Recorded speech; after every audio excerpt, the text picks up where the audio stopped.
breaking news. Donald Trump is now the first former American president in history to be charged with a crime, pleading not guilty to 34 felony counts in Manhattan criminal court. Tonight, we're hearing from the district attorney, Alvin Bragg. Crimes in New York State, no matter who you are. Across Manhattan, spectators and protesters have lined streets to get a glimpse of the former president and voice their opinions. And just about 40 minutes ago, Trump's plane took off from LaGuardia on his way back home to Florida. Good evening. I'm Maurice Dubois. And I'm Christine Johnson, live in Lower Manhattan for the historic arraignment of a former president. Right now, Trump is on his private plane flying back to Florida after being arrested, fingerprinted, and arraigned in criminal court. And tonight, we have the entire 16-page document. The indictment, it's been unsealed, and we know the details about the charges he is facing. Trump has pleaded not guilty to 34 felony counts of falsifying business records. Those all stem from alleged hush money payments made during Trump's 2016 campaign. And new tonight, the prosecutor is calling those payments part of a, quote, conspiracy to undermine the integrity of the 2016 election, end quote. Yes, and we have team coverage of this historic day here on CBS 2. From the courthouse to Lower Manhattan to Trump Tower in Midtown, our reporters have been covering every angle. Now, right now, here, right outside the courthouse, the press is still clearly visible. Crowds are starting to disperse, and the NYPD is also breaking down barriers and opening up the streets. Jessica Moore has been live here outside the courthouse all day with us and has more details on today's proceedings. Jessica.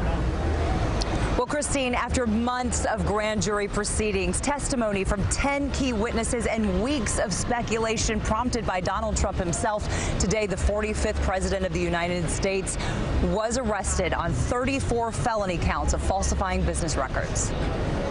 Donald Trump walks onto the 15th floor of Manhattan criminal court as a criminal defendant. He was fingerprinted but did not have a mugshot taken. Photos from inside the courtroom show a defiant Trump appearing to scowl toward the direction of District Attorney Alvin Bragg before entering a plea of not guilty. Trump was flanked by his defense team, including new lead counsel Todd Blanche. The defendant repeatedly made false statements on New York business records. He also caused others to make false statements. The newly unsealed indictment reveals 34 felony counts of falsifying business records. Outside the courtroom, President Trump, will you please Trump uncharacteristically avoided cameras, saying nothing to the reporters staged there. His attorney, Todd Blanche, spoke on his behalf. His reaction was exactly what would happen if it happened to anybody that I'm looking at now or anybody that's hearing what you're saying. He's frustrated, he's upset, but I'll tell you what, he's motivated, and it's not going to stop him. I'm surprised there were no facts in there. I mean, normally in an indictment you have alleged facts. The case appeared to hinge on testimony from former Trump fixer Michael Cohen, who testified and even spent prison time for his role in sending hush money payments to adult film star Stormy Daniels during the 2016 campaign. Trump is accused of ordering Cohen to make the $130,000 payment and then reimbursing him, booking those payments as legal fees. DA Bragg says Trump wrote 11 checks to Cohen, 9 of which were signed by Trump himself. We now know Cohen's testimony was just one cog in a multifaceted wheel of evidence against the former president.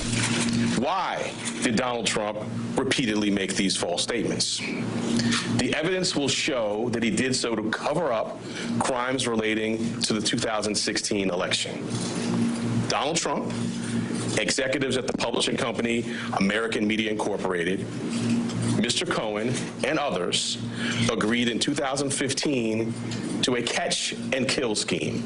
That is, a scheme to buy and suppress negative information to help Mr. Trump's chance of winning the election. Each of those 34 felony counts comes with a maximum prison sentence of 4 years. That is 136 years if he is convicted. And right now, that is a very big if. This case still has to go to trial. Donald Trump is expected back here in Manhattan in court in December. We're live in Lower Manhattan. Jessica Moore, CBS 2 News.